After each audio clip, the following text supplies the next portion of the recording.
Olá a todos, sejam muito bem-vindos. Estamos aqui na TV Damásio, no canal do YouTube da TV Damásio, trazendo informação e temas jurídicos de elevada relevância, atualíssimos, todos eles para vocês que nos assistem. E não esqueçam, já falo logo no início, você que não é inscrito ainda no canal da TV Damásio, inscreva-se e cliquem no sininho lá para você ser notificado de todos os vídeos e todas as apresentações. Agora, com vocês, um tema da ordem do dia, um tema atualíssimo, como sempre estamos fazendo. Neste caso, hoje vamos tratar do julgamento dos habeas corpus 193, 726 e 164, 493, que trata aí, portanto, de incompetência e suspeição. Lá, esses julgamentos foram lá no Supremo Tribunal Federal. E vocês sabem, porque isso veiculou muito na mídia, e o julgamento passou, portanto, na televisão. Estes dois julgamentos, os dois HCs, portanto, foram HCs aí ligados aos casos do ex-presidente Luiz Inácio Lula da Silva. Um deles trabalhando a circunstância, portanto, lá de suspeição, portanto, na época, juiz Sérgio Moro, né, de atuação, portanto, nos casos, e outro, na verdade, de incompetência. E, para tanto, foram convidados, para nossa satisfação, nossa alegria, aqui no Damásio, de todo o nosso grupo, aqueceram de pronto o nosso convite, os nossos dois convidados de hoje, Dr. Pedro Ivo Gricoli Iocoi e o Dr. Marco Aurélio Vicente Vieira. Eu falo, portanto, aqui boa tarde para os nossos dois convidados. Dr. Pedro, boa tarde. Boa tarde, Alexander. Muito obrigado pelo convite. Fico feliz de estar com vocês aqui na TV Damásio e mais feliz ainda de ocupar essa tribuna junto com dois amigos, você e o Marco Aurélio. Boa tarde, doutor Marco Aurélio. Boa tarde, Zaquimi, professor Zaquimi. Uma honra, um prazer estar aqui nessa mesa de debate, nesse estúdio de debate, né, junto com o Pedro Iocoi, de temas de grande relevância acadêmica e para o mundo jurídico. Muito bem. Obrigado aí pelas palavras iniciais. Dr. Pedro Ivo Gricoli Iocoi, me permitam aqui fazer a leitura do currículo do nosso convidado. Ele é advogado, mestre e doutor em Direito Processual pela Universidade de São Paulo, a Faculdade de Direito da USP, é professor de cursos de pós-graduação, convidado em vários cursos, dentre eles o próprio IBMEC. Membro do CEAPRO, que é o Centro de Estudos Avançados de Processo. Foi presidente, diretor tesoureiro e secretário-geral da subseção de Pinheiros, da Ordem dos Advogados do Brasil, da seccional aqui de São Paulo. É coordenador do núcleo da Escola Superior da Advocacia, a ESA, da OAB de Pinheiros. E diretor tesoureiro e secretário adjunto da Associação dos Advogados de Pinheiros. Também destaco que o doutor Pedro Iocoi foi reconhecido como advogado admirado em 2019 pela revista Análise e também premiado na categoria Litigation for Client Choice da Harvard 2020. O meu inglês não é, na verdade, dos melhores, mas deu para os professores compreenderem. E o nosso outro convidado, Dr. Marco Aurélio Vicente Vieira, é advogado criminalista, pós-graduado em limites constitucionais da investigação no Brasil pela Universidade do Sul de Santa Catarina, a Unisul, é pós-graduado em Direitos Fundamentais pelo Instituto Brasileiro de Ciências Criminais, IBCCRIM, e pela Universidade de Coimbra, Portugal. Também é especialista em perícias criminais pela Faculdade Damásio, aqui na nossa casa.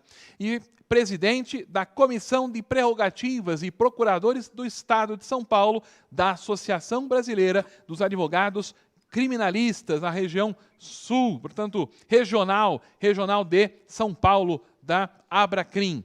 Meus queridos amigos, e porque são meus amigos, eu tenho muito orgulho, né, de tê-los aqui comigo hoje, Dr. Pedro Ivo Gricoli Iocoi, Dr. Marco Aurélio Vicente Vieira. Nós ajustamos, portanto, uma ordem dos nossos trabalhos e nós vamos iniciar, portanto, com o Dr. Marco Aurélio, que vai falar, portanto, com relação aí à questão do HC de incompetência, que é o HC 193-726 lá do Supremo Tribunal Federal. Marco Aurélio, passo de pronto a palavra para as suas considerações. À vontade.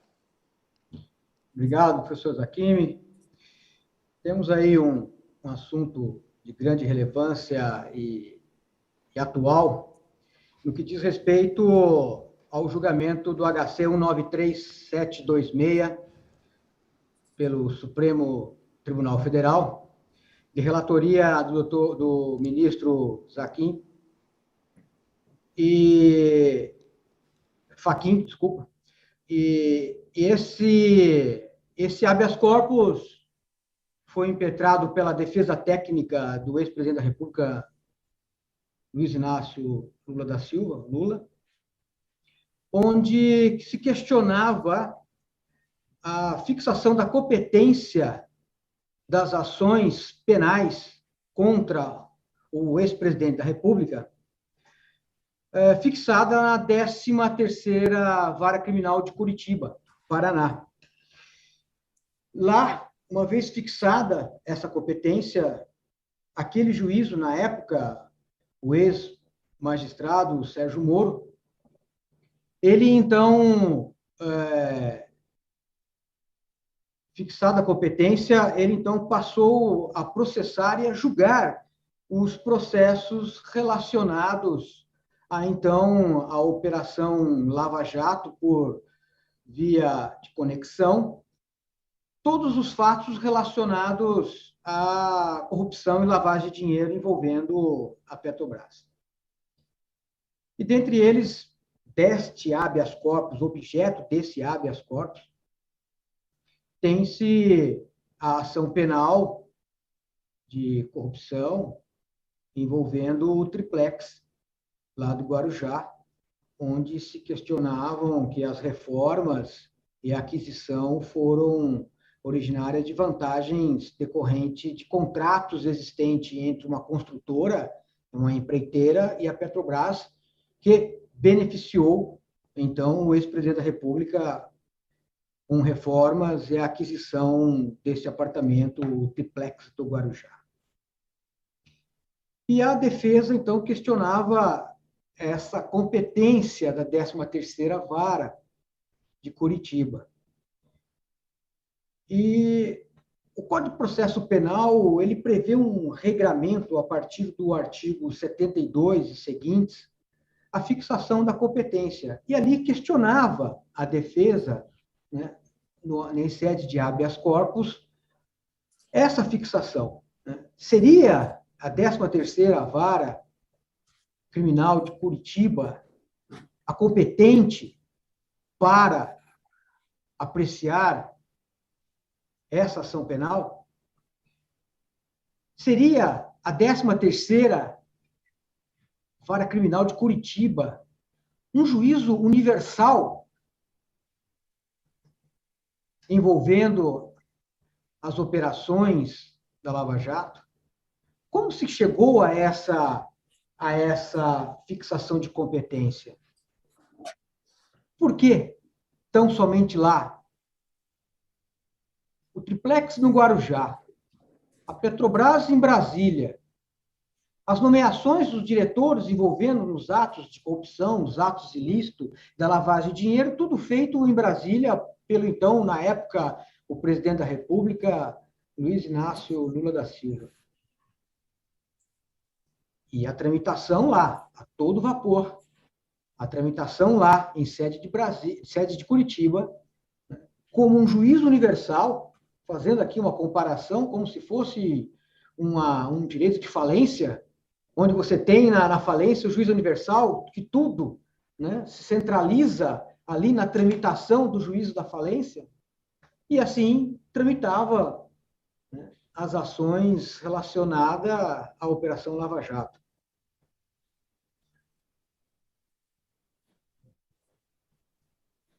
Coloco aqui, doutor Pedro, em debate, e já caminhando para abrir para as suas ponderações, para as suas colocações, talvez aqui com alguma interferência, se me permita, da minha parte, para debater algum ponto ou levantar algum ponto. Essa competência da 13ª Vara Criminal de Curitiba. Como que o doutor Pedro, meu amigo, professor, vê essa situação? Bom, aproveitar que o professor Marco Aurélio me passou a palavra e queria primeiro, antes de mais nada, dizer ao nosso telespectador, ao nosso aluno que acompanha aqui a TV Damásio, de que nós não estamos aqui defendendo o ex-presidente Lula ou defendendo a defesa do ex-presidente Lula. A ideia é discutir um pouco por quais motivos o Supremo Tribunal Federal, depois de tantos anos, resolveu mudar um posicionamento em relação à competência e por que motivo hoje foi reconhecida a suspeição do então juiz Sérgio Moro. Então, é importante lembrar que a Operação Lava Jato ela é deflagrada em 2014, em março de 2014, contra um doleiro que operava no Lava Jato lá em Brasília, que fica em frente ao Brasil 21, que é um hotel conhecido dos advogados lá em Brasília, atrás da churrascaria Fogo de Chão. Ele é o epicentro do que se convencionou chamar de Operação Lava Jato. E depois do início da operação, quando foram deflagradas, em especial a 7ª fase da operação, em novembro de 2014, várias das empreiteiras, das grandes empreiteiras do país, foram envolvidas na operação e, a partir daí, as defesas começaram a trazer alguns questionamentos sobre a competência da 13ª Vara Criminal de Curitiba. Por que esse tipo de questionamento veio desde 2014? Desde 2014, por quê? Ali, além dos fatos relativos ao complexo da Repar, que é um complexo petroquímico da Petrobras em São José dos Pinhais, foram tratadas diversas questões que não tinham nenhuma correlação com a competência da 13ª Vara Criminal de Curitiba. A competência ela se estabelece via de regra pelo local da infração e, excepcionalmente, por prerrogativa de função, que não é um privilégio, é, na verdade, uma garantia que se tem em relação ao julgamento de uma determinada pessoa que exerce um cargo relevante para a sociedade. Então, ali, dentro das várias questões, dos vários processos que se desencadearam dentro da Operação Lava Jato, nós tivemos processo, como o professor Marco Aurélio falou, do pagamento de uma suposta propina, sem dizer ao certo, e essa foi a sentença do então juiz Sérgio Moro, sem dizer ao certo qual seria o ato de ofício praticado pelo então presidente Luiz Inácio Lula da Silva. O que eu quero dizer com o ato de ofício? Para o crime de corrupção, é necessário não só que haja uma promessa de vontade, mas também que o agente público pratique ou deixe de praticar um ato da sua competência, um ato de ofício. O juiz Sérgio Moro entendeu que não havia um ato de ofício objetivo, mas que existia um ato de ofício indeterminado e que o pagamento com o triplex do Guarujá seria um pagamento em relação a esta corrupção, cujo ato de ofício é indeterminado. Na prática, o que a gente quer, quis dizer ali? Que não existia um pagamento para um ato de corrupção específico do ex-presidente Lula, que era uma relação, não é? Foi feita uma construção jurídica para tentar justificar, olha, ele recebeu este apartamento com todas as suas reformas pagas e este apartamento foi dado como pagamento de uma corrupção, mas eu não estou tratando de um ato específico, eu estou dizendo que existe uma relação entre a empreiteira e o presidente da República, e na qual o presidente da República praticava vários atos indeterminados que ensejaram a corrupção. Foi feita uma construção nesse sentido. Portanto, eu não posso dizer que estava ligado nem à obra da Repar, nem à obra da Renest lá no Nordeste, nem ao Comperge lá no Rio de Janeiro, nem ao edifício sede lá em Salvador. Eu tenho um caso onde o pagamento da propina, não é, o pagamento da vantagem indevida, não está ligado objetivamente a nada. Então, se não está ligado a nada, por que isso foi processado em Curitiba? Se o presidente da República nunca residiu em Curitiba, e tampouco a empreiteira, no caso a OAS, nunca teve sede em Curitiba. Eu tinha escritório em São Paulo, eu tinha escritório em Salvador, onde é a sua origem, e chegou a ter escritório no Rio de Janeiro. Então, esse é um dos questionamentos. Outro caso que também envolve esse ato de ofício indeterminado é o caso do sítio de Atibaia, onde também não há nenhum envolvimento direto das obras relativas ao complexo da Petrobras no Paraná. Também estamos falando de outra empreiteira, nesse caso, salvo engano, a empreiteira Norberto Odebrecht, construtora Norberto Odebrecht. Então, nós temos um ato que envolve uma empreiteira que tinha sede em São Paulo, não é? Um ex-presidente da República que tinha residência em São Bernardo e em Brasília, quando era o presidente da República, e também não sabemos por que isso foi parar em Curitiba. Bom, estes vários questionamentos foram feitos desde o início do processo. Não é? Por meio de que instrumento? Por meio de dois instrumentos possíveis. O primeiro instrumento é a exceção de incompetência, onde a parte que entende que o juiz é incompetente promove um incidente dentro do processo, né, ou que corre junto com o processo para questionar a competência do juízo, e por meio do habeas corpus, toda vez que não é, eu tenho um ato coator que possa restringir, de alguma forma, a liberdade do paciente. Então, foram esses os instrumentos. Isso foi negado em primeiro grau, isso foi negado no TRF da 4ª Região, e esta posição também foi mantida pelo Supremo Tribunal Federal, uma vez que várias questões chegaram ao Supremo Tribunal Federal questionando a competência para o julgamento da 13ª Vara de Curitiba e que só foram retirados da esfera de julgamento da 13ª Vara de Curitiba os casos que envolviam doações políticas puras e simples, né, ou que não envolviam a Petrobras, e os casos que envolviam questões que foram remetidas aqui para São Paulo, que eram também completamente desassociadas da Petrobras. Tudo que tinha correlação com a Petrobras ficou no que a gente jocosamente convencionou chamar de juiz universal da Lava Jato, porque a figura do juiz universal é uma figura que existe na lei de falências, onde todas as ações contra uma determinada empresa falida são reunidas perante um só juízo para que ele faça a condução do pagamento das obrigações da falida. Então, na prática, o que aconteceu é que tudo ficou lá em Curitiba, violando regras de competência há muito estabelecidas.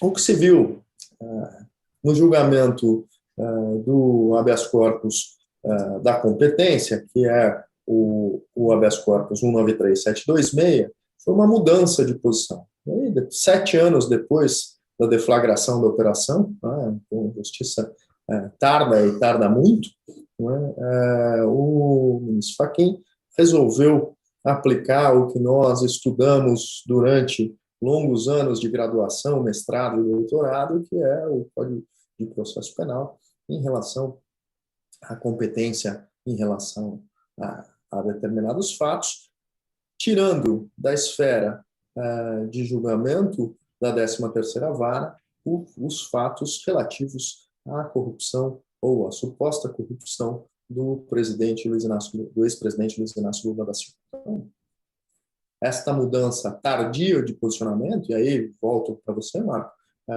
me parece que estava muito mais ligada ao que foi revelado pelos hackers de Araraquara e a operação spoofing, do que efetivamente uma mudança de posicionamento do Supremo Tribunal Federal.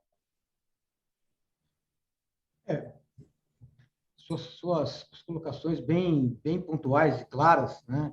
E o que demonstra aí um verdadeiro conhecimento da matéria, não só jurídica, mas fática. que envolve esse habeas corpus 193726, que eu acho interessante ainda nesse habeas corpus da incompetência, que, na verdade, ele fala-se incompetência, mas ele era um habeas corpus questionando a denegação em primeiro e segundo grau, né, da suspeição, do incidente de suspeição com relação ao juiz, né, Sérgio Moro, na época. E aí eu faço um parênteses aqui rápido, né, até no início da sua fala, aqui a gente não está questionando, né, inocência nem culpabilidade de nenhum dos acusados nas ações penais, e muito menos as questões, né, de cunho ideológico. Nós estamos falando aqui em questões jurídicas, de entendimento de posições do Supremo, como você disse agora há pouco, que mudou a sua posição, dando um outro norte na questão envolvendo a Lava Jato. E ele já vinha fazendo isso, o Supremo Tribunal Federal. Ele já vinha se colocando, em alguns casos de fixação de competência, direcionando a competência, a fixação da competência, tão somente a casos envolvendo diretamente a Petrobras, né? E nesse caso específico do habeas corpus, da ação penal, né, que foi questionada nesse habeas corpus, fazia-se uma correlação de uma forma indireta de que um contrato dessa empreiteira, a OAS, com a Petrobras, né, que beneficiou essa OAS, que tem ligação na reforma do triplex, né, e com isso estaria fechado o ciclo, né, fechado a competência, aliás, fixada a competência, né, pela territorialidade, ou seja, pelo local do crime, né, prevista no Código de Processo Penal, que é a fixação em razão do local, né? É a fixação ratione materi, né? Ratione loci, em razão do local. E o habeas corpus, ele justamente derruba esse entendimento. Ele rompe esse entendimento e diz que a relação contratual da empreiteira com a Petrobras não se discute, está lá. Tá evidente, está assinado o contrato. Agora, fazer crer que isso tudo aqui, da parte contratual, chega-se a uma outra situação fática a ser apurado com um outro crime, né, é que não poderia fazer, é que não pôde fazer, né, desvinculando a situação fática em momentos de tempo, em momentos que desvincule a uma situação anteriormente. E com isso, né, tira essa competência da 13ª vara, né, e aí você tem lá no voto do ministro uma situação, Pedro, acho que vale a pena a gente, de repente, abordar, é que se fixa a competência em Brasília. Eu fico meio na dúvida, porque nós temos triplex no Guarujá, Atibaia e a questão da doação e o imóvel do Instituto Lula aqui em São Paulo. E qual que seria, talvez, haverá uma nova discussão, vamos dizer assim, na fixação dessa competência, né, de ser Brasília ou São Paulo. Tanto é que o Ministério Público, né, ele entrou com um agravo regimental e ele pede o deslocamento, a continuidade, caso se não entenda que seja mantida a decisão monocrática no agravo regimental, que se remeta para São Paulo, né? Ou seja, até ele, o Ministério Público, né, está entendendo que a fixação não seria nem Brasília, seria São Paulo, né? Olha a dinâmica da questão da competência, né, vai tomando quando você vai analisando e quebrando alguns paradigmas, né, de interpretação, de análise, para você fixar uma competência e tentar dar um aparato legal, né, para um juízo universal que totalmente rompe a questão do princípio do juízo natural, né? Acho que em relação à decisão pela competência de Brasília, da Justiça Federal de Brasília, para processar e julgar esse fato, o Supremo Tribunal Federal acaba seguindo uma decisão que já tinha tomado quando do questionamento sobre a competência para o caso da medida provisória 470. O caso da medida provisória 470 é aquele onde há uma acusação contra determinados políticos e executivos de uma empreiteira pela compra ou pelo pagamento para que fosse editada uma medida provisória, no caso, a medida provisória 470, que trouxe benefícios fiscais para um grupo, para vários grupos empresariais, mas motivado pelo pagamento de vantagem indevida de um determinado grupo empresarial. Esse processo da MP 470, ele também corria perante a 13ª Vara de Curitiba e teve a sua competência redirecionada para a 10ª Vara do Distrito Federal, onde hoje corre o julgamento. Mas, enfim, acho que, de fato, em sendo um fato ocorrido em relação ao presidente da República, nós teríamos duas situações que nós poderíamos colocar como importantes para a definição. Se foi durante o exercício do mandato e em relação a esse mandato, me parece que o foro adequado é o Supremo Tribunal Federal, como prevê a nossa Constituição. Se for em relação ao ex-presidente da República, já quando não exercia o mandato, mas posterior ao exercício do mandato, aí nesse caso não caberia a imputação de corrupção, porque ele não é um agente público. Então, acho que o mais adequado dentro do juízo de competência seria levar esse processo ao Supremo Tribunal Federal. Em se entendendo, conforme a jurisprudência vem se formando nos últimos anos, de que apenas durante o exercício do mandato o agente público faz jus ao foro por prerrogativa, aí sim a competência automaticamente iria para o primeiro grau, e se ele estivesse no exercício da função, como me parece que estava de acordo com a imputação, aí sim seria para uma das varas federais de Brasília. Então, nesse ponto, entendo a coerência da decisão. O que não tem muita coerência é essa mudança de postura em relação à competência. Lembrando que todo um segmento da economia brasileira foi alvo da Operação Lava Jato, não é? As empreiteiras têm um papel importante na economia brasileira. Muitas empreiteiras entraram em processo de recuperação judicial, ou seja, entraram em processo pré-falimentar por conta da Operação Lava Jato. Não estou aqui defendendo que não tenham ocorrido malfeitos ou não, mas isso tudo caminhou e eram fatos graves e importantes para serem julgados. Isso tudo caminhou em Curitiba, quando eventualmente, desde lá de trás, o Supremo Tribunal Federal já tinha que ter definido e colocado as regras de competência, talvez de uma forma um pouco mais clara. Não o fez. Essa correção vem já tardia, mas é melhor que essa correção ocorra do que ela não ocorra, para evitar que em outros casos de grande repercussão a competência seja manipulada, como foi nesse caso. Aí nós entramos no outro tema, no outro habeas corpus. Né? E esse habeas corpus 164.493, né, zera o outro habeas corpus. Mata a outra decisão.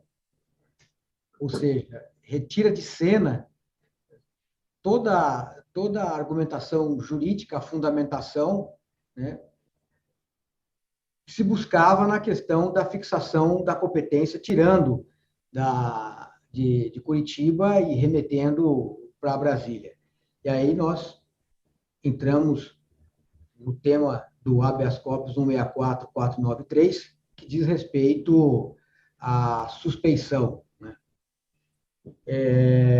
Esse habeas corpus, né, já vinha sendo colocado à apreciação do Supremo Tribunal Federal, onde se sustentava a parcialidade da atividade jurisdicional do ex-juiz Sérgio Moro com relação às ações penais envolvendo o ex-presidente da República. Lá se elencou nesse habeas corpus vários atos judicionais, várias, né, pontos, né, que deixava a tal imparcialidade do magistrado em xeque. Se questionou a condução coercitiva, as interceptações telefônicas, né, inclusive de escritório de advocacia, divulgações de áudios, né, para determinadas mídias. Se questionou a própria condenação, dita ela como injusta, por exemplo, o caso do triplex, porque este habeas corpus ele diz respeito exclusivamente à condenação do triplex. O não cumprimento da soltura lá atrás, na época, pelo TRF, que teve uma liminar de soltura, depois foi cassada por um juiz de primeira instância, depois o tribunal TRF cassou, enfim, demonstrou-se através também de argumentação de que havia uma situação futura de ocupação de um cargo político, de um cargo público, de um cargo por indicação desse magistrado no atual governo.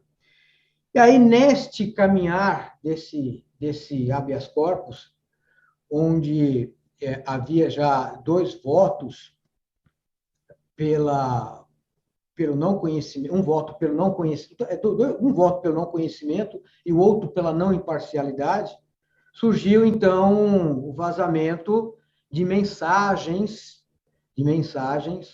né, da tarefa, da força-tarefa da Lava Jato com o ex-magistrado Sérgio Moro. E ali, diante desse fato superveniente, né, a defesa vem e coloca nesse habeas corpus, novamente, de uma forma mais incisiva, pontual e mais escancarada, a questão da parcialidade do ex-magistrado. E aí nós sabemos o resultado, né, desse julgamento. Pedro, aí eu mando a bola para você. Uma pitadinha de uma reflexão. Essas escutas hackeadas, considerada em tese, ainda não há uma manifestação segura sobre isso, mas em tese, uma prova ilícita, utilizada num habeas corpus que sustentou, né, a suspeição, a parcialidade de um magistrado, que surtiu o seu efeito, chegando no seu resultado, ou seja, reconhecendo a parcialidade. Essa prova ilícita utilizada estaria acima da cláusula pétrea constitucional ou nós teríamos algo a mais acima disso? Bom, vamos lá. Marco, antes de seguir na tua provocação, acho que antes a gente precisa só fazer um overview do que foi esse julgamento para os nossos alunos aí da Damásio, né? Vamos lá. Então, o habeas corpus, o segundo habeas corpus, na verdade ele é anterior, é o 164.493, ele é um habeas corpus que foi julgado para declarar a suspeição do magistrado. Então, a primeira coisa que a gente tem que pensar é o seguinte: dentro de um processo penal que tenta seguir um modelo acusatório com divisão clara de funções, onde o juiz julga, o Ministério Público acusa e a defesa defende, né, nós temos que estabelecer, e temos dentro do nosso sistema, alguns parâmetros para o funcionamento do processo. Escrevi um artigo até com um tom um pouco jocoso para o blogger Fausto Macedo recentemente, sobre esse julgamento, e um pouco é isso que a gente tem que levar em consideração nesse momento. A atividade jurisdicional, ela é uma atividade cognitiva, onde, por meio de um processo, né, e aí um processo não só o processo autos, um processo como um encadeamento de atos e de oportunidades para as duas partes, né? Eu tenho duas hipóteses e chego a uma síntese, portanto, eu tenho um processo de conhecimento onde eu verifico a hipótese da acusação, a hipótese da defesa e decido sobre o que é mais adequado para aquele caso, ou eu estou ali fazendo só um teatro, né? Eu estou ali só fazendo uma atividade figurativa para chegar a um resultado que eu já sei do começo. Porque se é só para fazer um teatro, a gente tem teatros mais baratos do que esse da justiça, que consome bilhões de reais no país. Né? A justiça ela é lenta, a justiça ela tem diversas dificuldades, e nós estudamos na Faculdade de Direito, inclusive, as formas de melhorar e de fazer com que a justiça seja mais eficiente, sem perder qualidade. Mas, no fim do dia, nós estamos todos aqui imbuídos, não é, de uma crença de que, dentro do Poder Judiciário, eu apresento, não é, uma demanda inicial, no caso do processo penal, o Ministério Público apresenta uma denúncia, ou quando é ação penal de iniciativa privada, a parte apresenta uma queixa-crime. A outra parte, o acusado, vai contestar isso com a resposta à acusação. A partir daí, nós vamos produzir provas, seguindo os três grandes grupos de provas ou de meios de provas dos sistemas ocidentais: provas testemunhais, provas documentais e provas periciais. E seguindo dentro desses três modelos, nós vamos ter a oportunidade de falar ao final do processo. Então, nós vamos nos manifestar em alegações finais ou memoriais, e depois o juiz vai decidir, né, olhando a hipótese da acusação, a hipótese da defesa, o que foi produzido no processo, e chegando a um resultado que nós entendemos justo. Então, esta é a ideia do processo. E é importante lembrar qual é a ideia do processo antes de pensar neste caso como um caso de Fla-Flu, né, de São Paulo e Corinthians. Isso não é uma partida de futebol, isso é justiça. Então, nós temos que olhar para este caso sob esse enfoque. Então, dentro desse enfoque, nós temos que pensar: este processo é um processo que tem que correr com uma atividade cognitiva, ou é um processo onde eu tenho simplesmente de fazer uma fantasia para condenar o ex-presidente Lula? Então, pensando como eu acredito, e acredito no sistema jurídico e no nosso judiciário, sendo uma atividade cognitiva, nós temos algumas garantias que são asseguradas. A primeira coisa que nós estudamos lá, quando vamos estudar as partes do processo, nós estudamos as garantias dadas ao juiz. E para quem nós damos garantias ao juiz? Vitaliciedade, inamovibilidade, irredutibilidade de vencimentos. Para que ele tem todas essas garantias? Para que ele não sofra pressões, para que ele possa decidir de acordo com o seu entendimento, de acordo com aquilo que foi produzido no processo. Da mesma forma que temos várias garantias quase iguais às do juiz no Ministério Público. Então, esta é a ideia. Mas também diz lá o nosso Código de Processo Penal, no artigo 254, que o juiz dar-se-á por suspeito e, se não o fizer, poderá ser recusado por qualquer das partes, se for amigo íntimo ou inimigo capital de qualquer um deles. Se ele, seu cônjuge, ascendente, descendente, estiver respondendo a processo por fato análogo, sobre cujo caráter criminoso haja controvérsia. Se ele, seu cônjuge, parente, consanguíneo ou afim até o terceiro grau, inclusive, sustentar demanda ou responder a processo que tenha de ser julgado por qualquer das partes. E aí vem aqui o inciso 4, se tiver aconselhado qualquer das partes.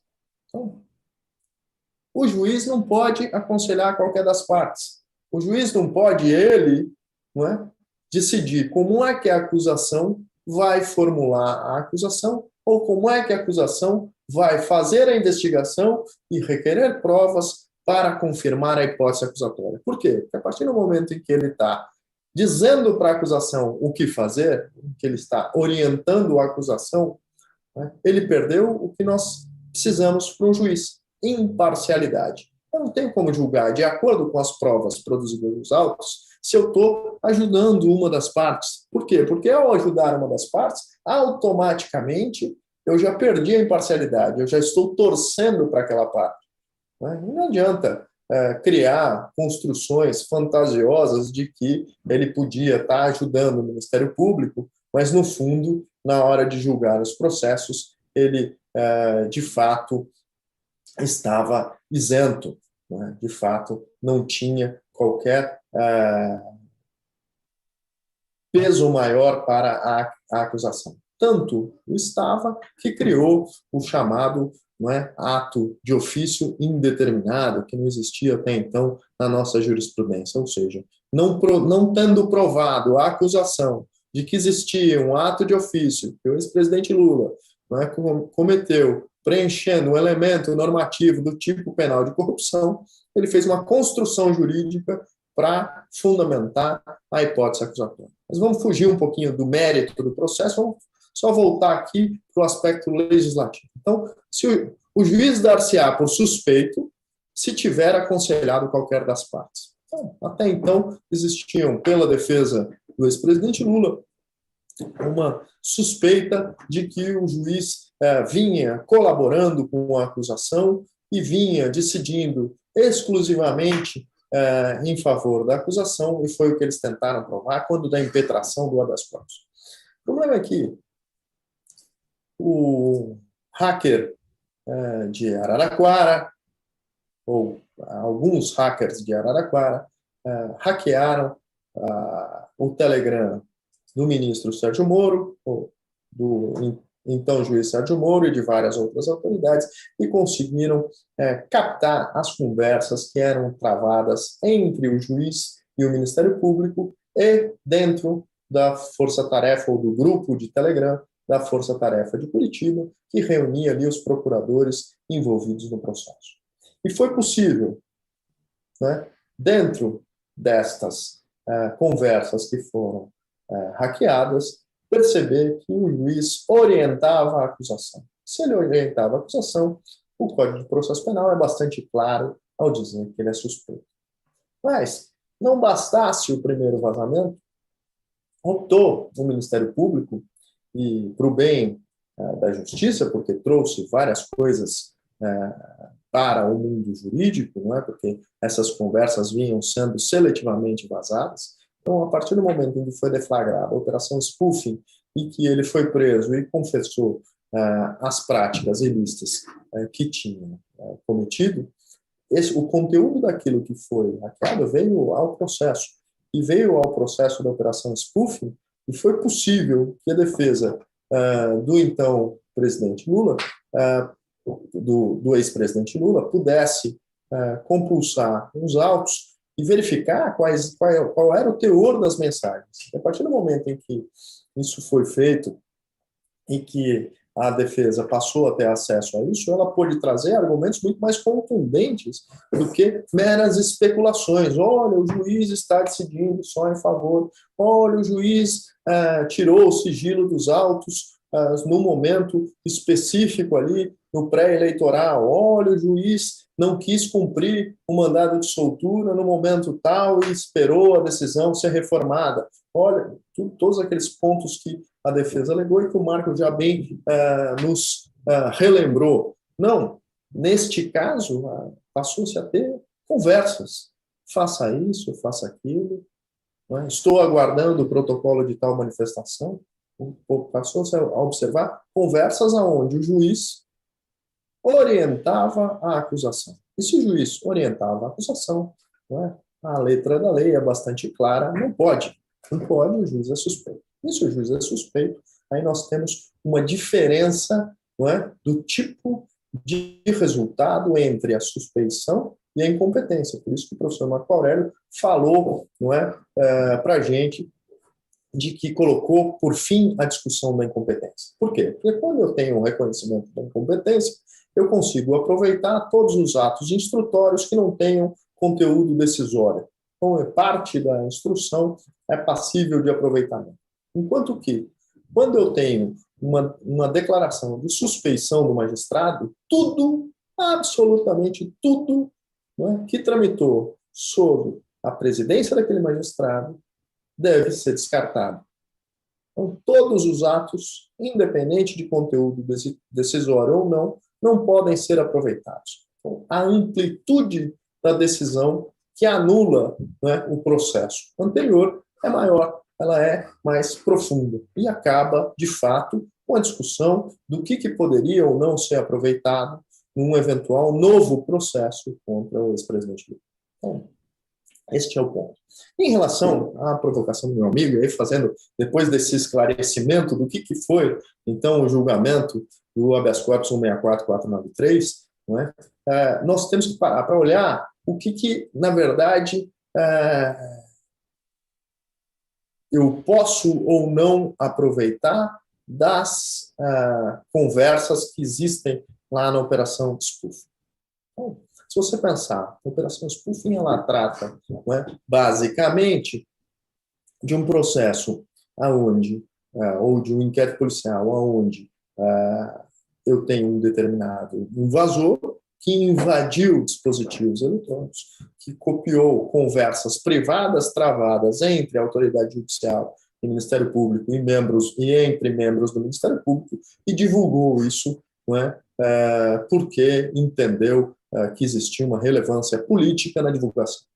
Bom, este material obtido, seja ele verdadeiro ou não, me parece que é, porque, como bem disse o ministro Gilmar Mendes, ou o material é verdadeiro, ou os hackers de Araraquara são o novo Gabriel Garcia Marques, pela verossimilhança e pela profundidade aí das conversas, e eu tive a oportunidade de olhar alguns trechos em que eu defendia clientes perante a Operação Lava Jato e vi que existem menções ali bastante verossímeis a membros do meu escritório, então me parece que as conversas são boas, mas fugindo um pouquinho disso, a obtenção é ilícita. Há, de fato, uma violação de uma norma constitucional que protege o sigilo das comunicações, que protege o sigilo de dados.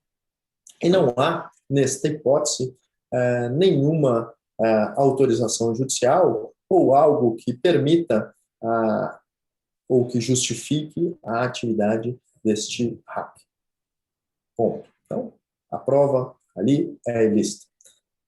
E aí vem a segunda pergunta. Mas essa prova poderia ter sido usada pelo Supremo Tribunal Federal para declarar a suspeição do ministro? Sim. Por que sim? Porque o advogado Cristiano Zanin, quando teve acesso a isso e manuseou essa prova ilícita, ele pôde utilizar isso em legítima defesa do seu cliente. Por quê? Porque a utilização para a defesa, para a absolvição do seu cliente, era uma utilização que está amparada por uma excludente de ilicitude, está amparada pela legítima defesa. O que isso significa na prática?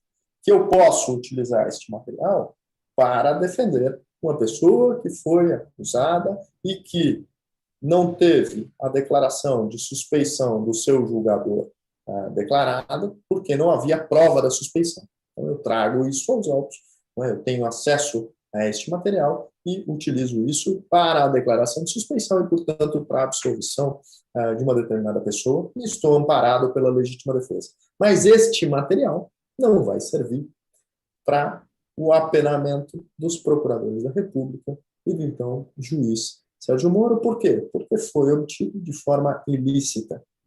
Então, eu tenho uma prova que eu posso utilizar para a defesa, no meu entendimento, para a defesa, porque ela está protegida ou está amparada pela legítima defesa, e, de outro lado, eu tenho uma prova que é ilícita e que, portanto, não vai servir para a condenação de nenhum dos procuradores da República, por mais que, em sendo verdade o que está dito ali nos diálogos, eles merecessem uma punição disciplinar exemplar.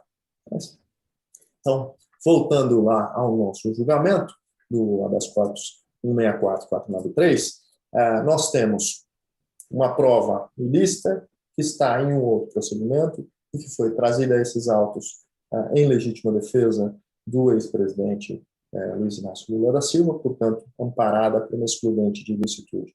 Temos ali um julgamento que chegou à conclusão, observando os diálogos, e de fato os diálogos são estarrecedores, de tão graves e de tão promíscua que foi a relação entre Força Tarefa e o ex-juiz Sérgio Moro, que não poderiam ter outro resultado senão a declaração de suspeição. Por quê? Porque o juiz, mais do que orientava a acusação, ele direcionava e dizia exatamente o que a acusação deveria fazer para alcançar a condenação. Dessa forma, se não fosse dessa forma, não teria outra opção senão achar que é tudo um teatro. E aí o Supremo Tribunal Federal, protegendo o nosso sistema judicial, decidiu pela suspeição do magistrado. Em relação à profundidade, nós temos um julgamento que traz um resultado muito mais abrangente do que o julgamento anterior, porque torna inválidos todos os atos praticados naquele processo e nada pode ser aproveitado para o novo processo. E aí volto para você, Marco. Concorda com a legítima defesa? Acha que não? Vamos lá. Bom, Pedro, nossa, sensacional a sua colocação. Eu vejo da mesma forma. Isso nada mais é do que o dever institucional da autodefesa. Então, se uma gravação, uma prova ilícita, antes, porém, faço a seguinte colocação. O que torna uma interceptação telefônica legal? É uma autorização judicial. Tem autorização judicial? Pode interceptar. Utiliza-se como prova lícita. Quando você tem uma gravação entre interlocutores, sem ordem judicial, interlocutores, também pode ser usada a seu favor como prova para você. Um crime qualquer, extorsão, seja qual for. Agora, esta gravação, ela foi hackeada, sem sombra de dúvida, prova ilícita. Porém, divulgada nas mídias, tornou-se pública. Tornou-se pública. A autodefesa, o acusado, diante daquele material, daquele elemento probatório ilícito, ele pode e deve usar a seu favor na sua autodefesa. Foi isso que aconteceu. Até porque lá onde se apura o inquérito policial, se apura a questão dessas invasões, está lá uma situação que dá a credibilidade de que aquelas informações, aquelas conversas são autênticas. Porque o laudo pericial daquele inquérito policial, ele dá a autenticidade àquelas conversas. E quando ele dá a autenticidade àquelas conversas, ele está dizendo o seguinte: olha, as provas apreendidas nesta operação, ela está revestida de credibilidade, porque houve o respeito da coleta e da cadeia de custódia a dar a total credibilidade e autenticidade daquelas conversas. Então, não são conversas montadas, não são conversas criadas de uma forma ilusória ou numa esquina. São conversas entre agentes públicos, investidos, concursados, legítimos, representantes do Estado, utilizando-se da máquina administrativa, do seu poder punitivo e o poder investigatório para recair em cima de um cidadão, onde se acredita que os personagens desse devido processo legal, como bem ressaltado pelo Dr. Pedro, são realmente isentos. Nós não estamos diante de um teatro. Até porque, como você disse, Pedro, há ingressos mais baratos aí, porque com liberdade não tem preço. Com os antecedentes criminais, não tem preço. Com a dignidade humana, não tem preço. Então, recair sobre uma pessoa, um cidadão, seja quem for, não nesse caso específico que nós estamos falando do ex-presidente da República, qualquer cidadão que recaia a máquina administrativa sobre suas costas, seus ombros, tem que estar os agentes públicos investidos nas suas devidas e repetitivas atribuições, nos seus exercícios legítimos e legais, para poder fazer valer, dentro de um Estado democrático de direito, né, o devido processo legal. E aí, Pedro, eu faço aqui uma colocação de que o Código de Ética da Magistratura, ele prevê também a questão envolvendo a parcialidade, a imparcialidade do magistrado, quando ele fala que o juiz deve ter o dever ético, de buscar nas provas a verdade dos fatos, não inventar, nas provas. E ele tem que fazer de uma forma fundamentada e motivada. Não de uma forma aleatória, o que está na cachola. Colocar no papel aquilo que, eu acho que eu julgo pela bandeira, eu julgo pelas vestes, pelo que pensa, pela ideologia. Não. Ele não pode motivar as suas decisões em cima disso. Ele tem que motivar em cima da verdade, dos fatos, dos elementos probatórios contidos no processo. E ele tem que manter a distância das partes. Não é deixar de receber o advogado em seu gabinete para despachar ou um pleito das partes. Não é isso. É a distância do vínculo, do nexo causal. Ele não tem que ter um nexo psicológico nem material com as partes. Ele tem que ter um nexo e um vínculo com o processo. O juiz é um terceiro estranho dentro do processo. Quando ele deixa de ser um terceiro estranho dentro do processo e passa a pender para um lado ou para o outro, ele perde a sua imparcialidade. E ele tem que evitar o quê? O favoritismo, a predisposição e o preconceito, a preconcepção daquilo que ele está julgando. Um exemplo, certa vez eu fui participar de uma instrução do processo, o meu cliente chamava Ramon. O juiz ia falar assim, seu nome é Ramon? Ramon é presunto, em espanhol. Eu odeio presunto. Como é que você vai deixar, né, um juiz? Né? Como é que você vai acreditar em um juiz? Como é que um cidadão vai chegar na frente de um juiz que tem o poder de decidir, o poder jurisdicional? Como é que o cidadão vai se sentir? E é evidente, né? O juiz jamais pode assumir o papel de investigador. Isso está fora do sistema acusatório. Quem investiga, investiga. Quem julga. Quem defende. São sujeitos totalmente distintos. Não estão interligados. Não estão juntos, de mãos dadas. Cada um tem o seu papel dentro do devido processo legal. Não se pode, a pretexto do combate à corrupção, a qualquer crime, ser o juiz um sujeito extensivo da segurança pública. Não pode. Juiz faz parte do poder judiciário, o juiz é o que preside um processo, preside uma audiência, respeita os limites legais e julga conforme as provas contidas nos autos. Juiz nenhum pode direcionar investigação, direcionar elementos probatórios, dizer o que deve fazer a acusação, e muito menos a defesa.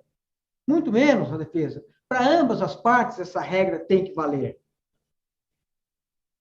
Senão, nós estaríamos diante de um tribunal de exceção. Estaremos diante de uma quebra do Estado Democrático de Direito, estaríamos diante da quebra do juízo natural. Ora, o juízo natural nada mais é do que a criação de regras de competência jurisdicional que garante o quê? A independência e a imparcialidade do julgador. É para isso que serve o juízo natural. Ponto. Está lá, está fixado no nosso ordenamento jurídico. Não se pode quebrar o juízo natural. Não há como fazer isso de uma forma que você rompe a legislação brasileira, rompe os tratados internacionais, que diz lá expressamente, de forma clara, que todo cidadão tem o direito de ser ouvido com as devidas garantias e dentro de um prazo razoável. Grifo, por um juiz ou tribunal competente, falamos sobre competência aqui, independente e imparcial. Tratados internacionais esses que têm status legais, infraconstitucionais, não acima da Constituição, mas acima da lei ordinária e abaixo da Constituição Federal. Portanto, tem que ser observado. Há, sim, fundamentação suficiente para reconhecer, né, não só no primeiro habeas corpus a questão envolvendo a incompetência, mas também a suspeição, a imparcialidade do magistrado, no caso concreto desse habeas corpus que estamos discutindo, que é o habeas corpus 164.493. E já partindo para a minha finalização, Pedro, eu digo mais, né? Além das questões disciplinares, caminhou-se aí pelo abuso do poder, né? Caminhou-se aí pelo abuso do poder desses agentes públicos, utilizando-se das suas prerrogativas e atribuições, não só na qualidade de promotor e magistrado, mas as instituições, né, para criar um conluio e direcionar, ou seja, levantando a venda da justiça para olhar quem eu vou julgar, o nome, as características, a ideologia partidária, a cor, o sexo. Não pode. Isso é repugnante, isso é totalmente descabido, né? E o Supremo Tribunal Federal, ele deu, na semana passada, 2 respostas, e essa última da imparcialidade, que, aliás, Pedro, já em outros casos semelhantes, o Supremo, na mesma questão envolvendo a Operação Lava Jato, já tinha se manifestado dessa imparcialidade, em outros casos, né? Já tinha manifestado dessa imparcialidade em outros casos. Ou seja, reconhecendo, né, que o Ministério Público manipulava de forma direta, consciente, com desígnio autônomos próprios, deliberado, ou seja, dolo, para direcionar investigações e instrução probatória, inclusive com um pedido direto aos procuradores para que falem com a defesa para desistir de provas deferidas no curso da instrução, como se aquelas provas já não fossem mais pertinentes, porque já tinha criado o seu juízo de valor em cima daqueles elementos que ele já tinha colhido, ou até mesmo preparado, que muitas situações ocorridas em processos de caso concreto, provas acrescidas do encerramento da instrução, né? O que é totalmente, né, incabível, totalmente ilegal. Então, eu tenho essa percepção, Pedro, de que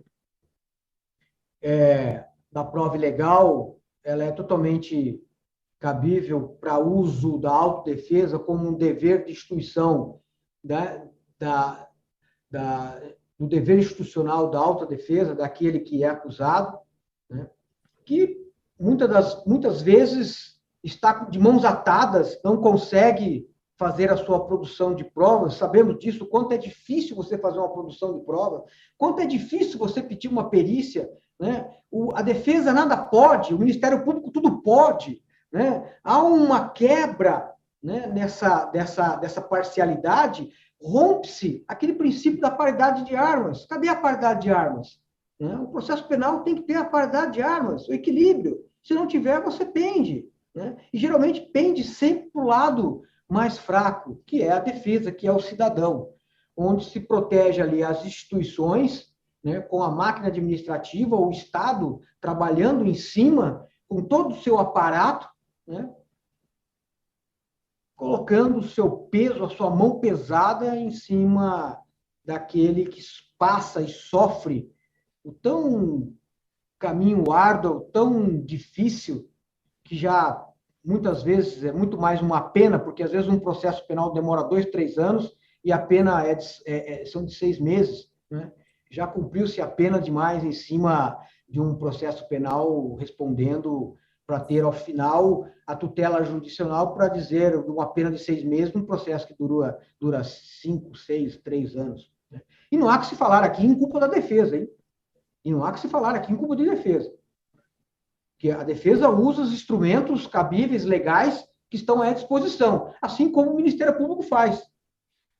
Utiliza-se todos os aparatos de acesso aos recursos para tentar a sua pretensão do seu direito de punir, do seu jus puniente.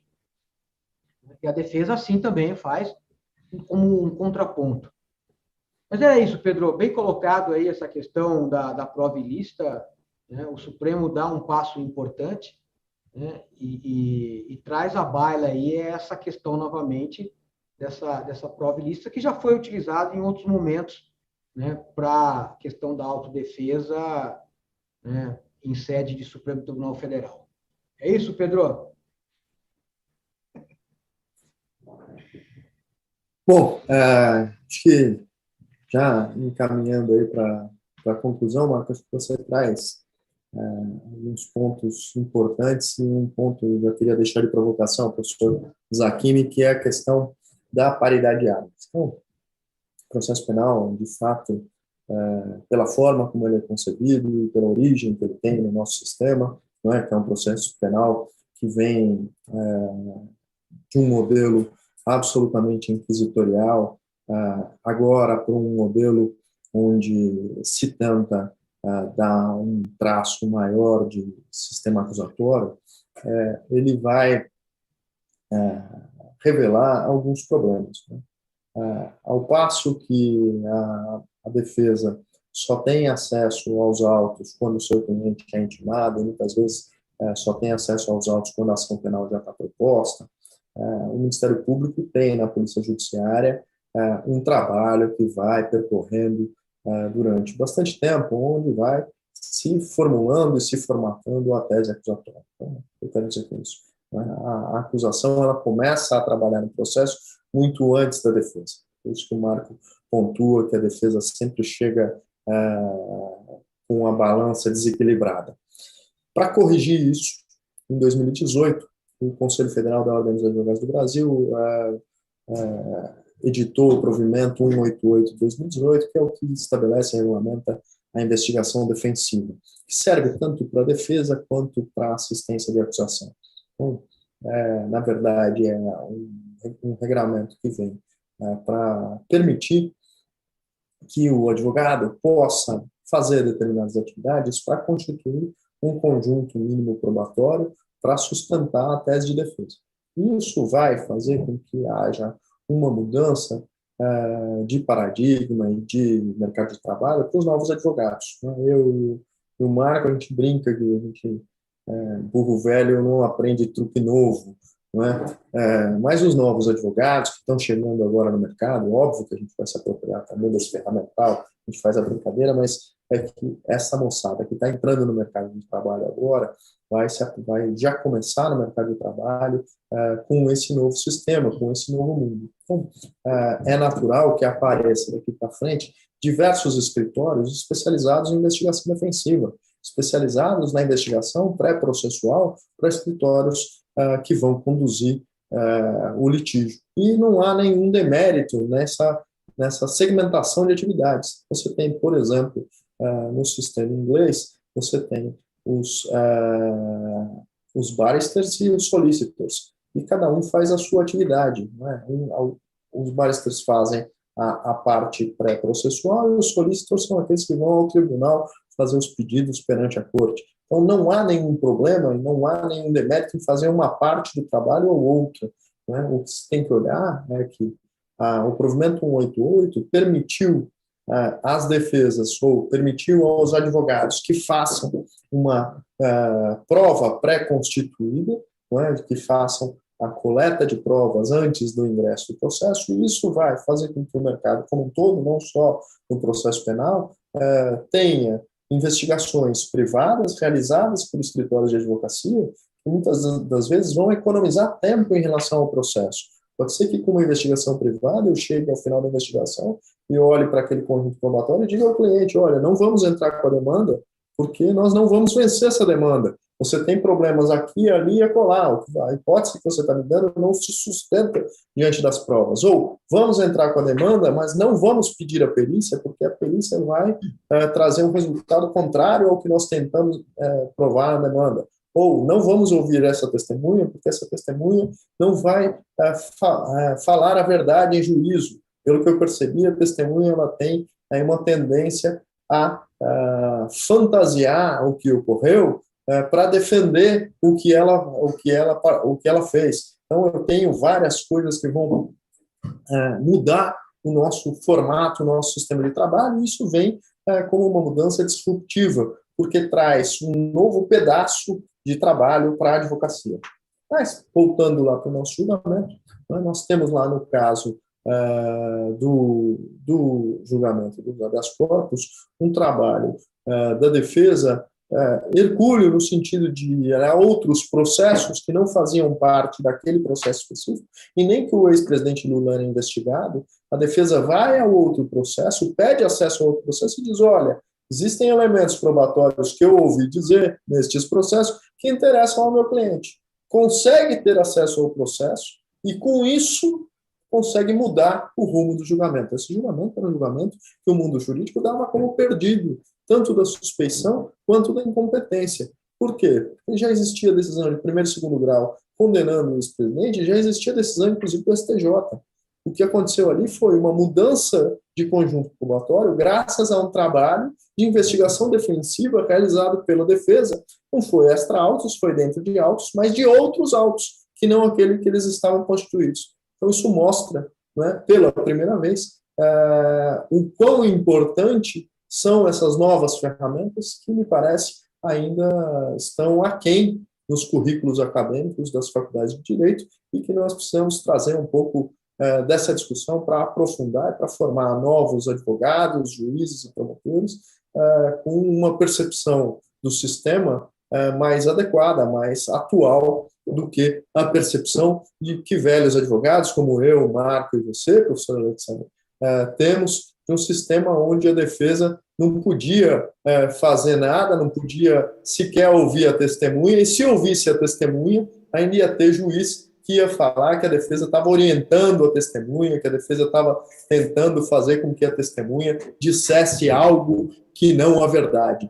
E, né, quantos de nós ouviu falar de situações onde o juiz foi bastante categórico, e, inclusive, tenho certeza que vocês instruíram o processo nesse sentido, de que o juiz mandou oficiar a ordem porque o advogado estava instruindo a testemunha e estava tentando manipular o juiz. Então, é só uma provocação para o futuro. Agradeço mais uma vez o convite do Damásio, do professor Alexandre Zaquimi, e agradeço a parceria e a paciência do meu colega de mesa, professor Marco Aurélio. Bom, Pedro, assim, só para fazer as minhas considerações finais, professor Zaquimi, vou ser rápido, vou ser breve. A importância desse provimento do Conselho Federal, que fala da investigação defensiva, você citou o exemplo aí que foi buscar a prova em outro inquérito da operação, a tal Vaza Jato, né, onde a defesa buscou a informação e utilizou, né, dentro de um habeas corpus, né, um remédio jurídico constitucional reconhecido, né, de grande importância, que tentam a todo momento calá-lo, né? Essa é a verdade, né? Todas as reformas da questões envolvendo política criminal, está lá, sempre o tema, habeas corpus, vamos tirar a liminar, vamos encurtar o uso, vamos fazer... Não dá. Dentro de um Estado democrático de direito, o habeas corpus ele é realmente um remédio eficaz e um remédio absoluto para se questionar ilegalidade, abusos, né? E tivemos exemplos aí, é o que nós estamos fazendo aqui, discutindo o caso, né, desses habeas corpus. Olha a importância que tem o advogado não só conhecer essa questão da investigação defensiva, mas saber trabalhar desde lá de trás. Né? Como você disse, às vezes a investigação chega ao processo penal a um desequilíbrio, e você não consegue trazer essa balança para um equilíbrio na instrução criminal, né? Porque aí você tem juízes imbuídos, né, como o braço extensivo da segurança pública que impede isso. Então, a importância do advogado trabalhar desde a fase investigativa é fundamental, né? Saber trabalhar. E lá se pode fazer muitas coisas, inclusive a questão pericial, onde se nomeia com a reforma de 2018, como o Pedro argumentou aqui, em 2008, que teve a reforma, a mini-reforma, que incluiu o assistente de acusação, a perícia, né? Onde você pode ali colocar o assistente de acusação para rebater uma prova pericial já no começo da investigação, e não esperar tão somente lá na fase instrutória, né? Hoje, o Código de Processo Penal, da forma como ele está bastante retalhado com as suas alterações, mas ele está se amoldando para a lógica do sistema acusatório. Isso é importante. Amoldando o quê? A própria Constituição Federal, que assim estabelece, né? É isso que deve ser feito. E no que diz respeito a esse habeas corpus da suspeição, olha só, a imparcialidade reconhecida pelo Supremo Tribunal Federal, contamina a prova e decreta-se a nulidade da ação penal e incluindo os atos pré-processuais, ou seja, chegando até a investigação. Olha a importância que tem, né, de você saber trabalhar, saber buscar as informações, né, e atacar na forma oportuna, no momento oportuno, né, e os reflexos, né, jurídicos que tem em cima dessa questão envolvendo a imparcialidade. Olha a importância que tem este tema para o nosso ordenamento jurídico. Assim como outros apontados aqui pelo Pedro, inclusive a investigação defensiva, né, e a questão que eu acho pontual, né, no que diz respeito à reforma que teve no pacote anticrime, que fala sobre a questão envolvendo a cadeia de custódia da prova. É um tema importantíssimo, um instituto de fundamental importância para equilibrar as questões probatórias dentro do processo penal. E finalizo aqui agradecendo a sua paciência, Pedro. Nós não combinamos aqui nada, foi a coisa bem improvisada, né, e como bom advogado que somos, você bem mais, né, experiente aí, bem mais velho do que eu, vou dizer assim, fiz essas provocações, essas colocações pontuais para suas considerações, justamente no sentido de trazer aqui o debate e enriquecer o debate. Você, com muita maestria, muito conhecimento, foi pontual, né, e trouxe aqui conhecimento para esse interlocutor aqui mais uma vez. Aprendi muito aqui nesse debate. Professor Zaquim, me agradeço aí o convite, né, a paciência aí. Ficou em pé o tempo todo aí, professor, mas tudo bem, né? E agradecer aí à TV Damásio pela oportunidade e a todos que estão nos assistindo.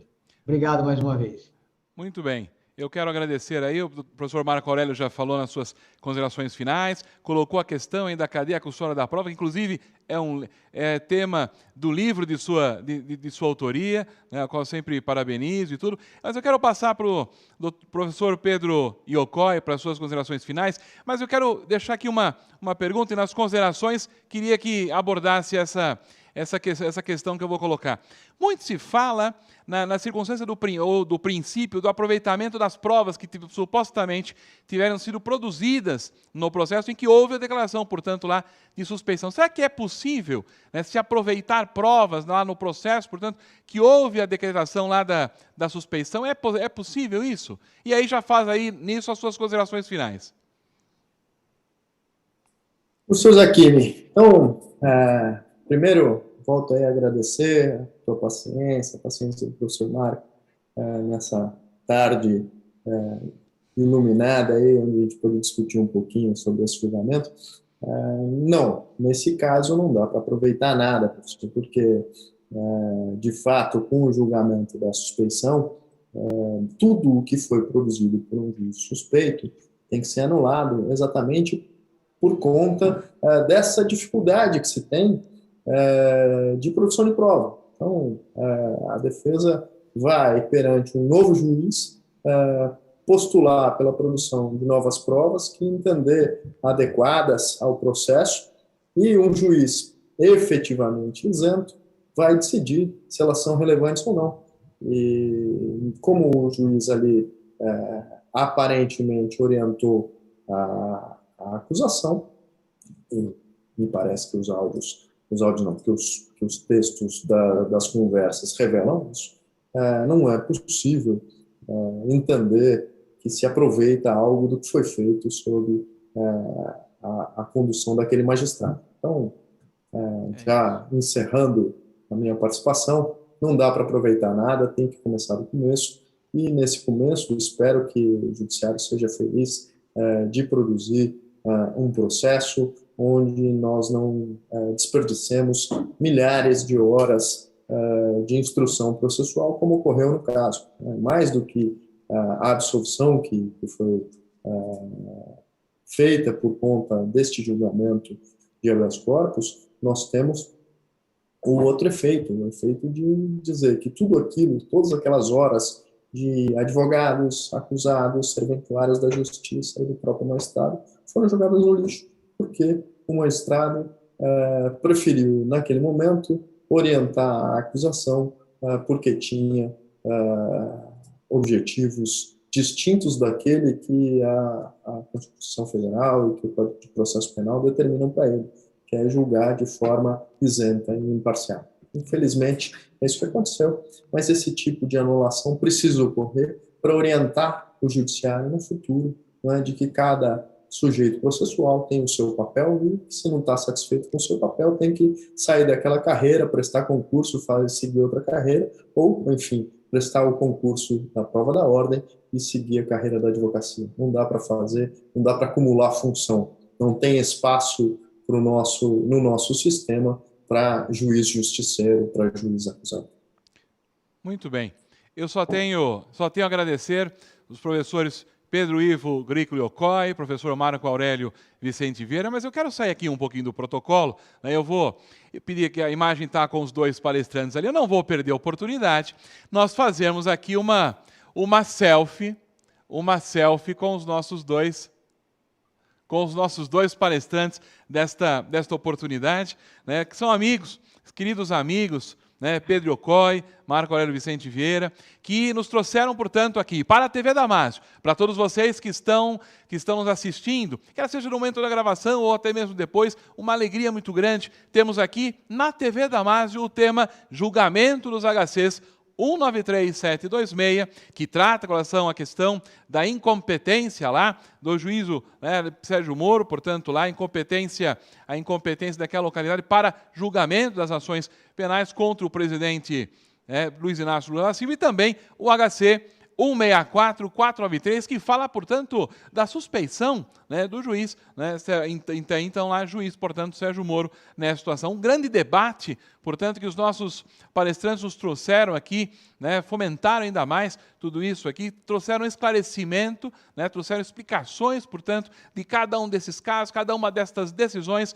para você que está nos assistindo, nosso aluno da graduação, nosso aluno da pós-graduação, os interessados de modo geral, portanto, aqui nos cursos da Damásio. Então, eu agradeço mais vezes também a sua audiência. E eu quero também aqui lembrar, não esqueçam, curtam lá Dê um like, portanto, a este vídeo se você gostou. Inscreva-se no canal da TV Damásio e também cliquem lá no sininho que você será notificado de todos os vídeos, de todas as aulas aqui pelo YouTube da TV Damásio. Quero agradecer também, por último e não menos importante, ao pessoal aqui do estúdio da TV Damásio, profissionais de excelente experiência, muita qualidade, que estão trazendo, portanto, cada vez mais, difundindo, portanto, através da TV Damásio, né, exatamente o conhecimento jurídico, temas jurídicos de altíssima relevância, da hora do dia, para vocês que estão aí nos assistindo. O meu abraço, né, a minha alegria de poder contar com todos os amigos aqui,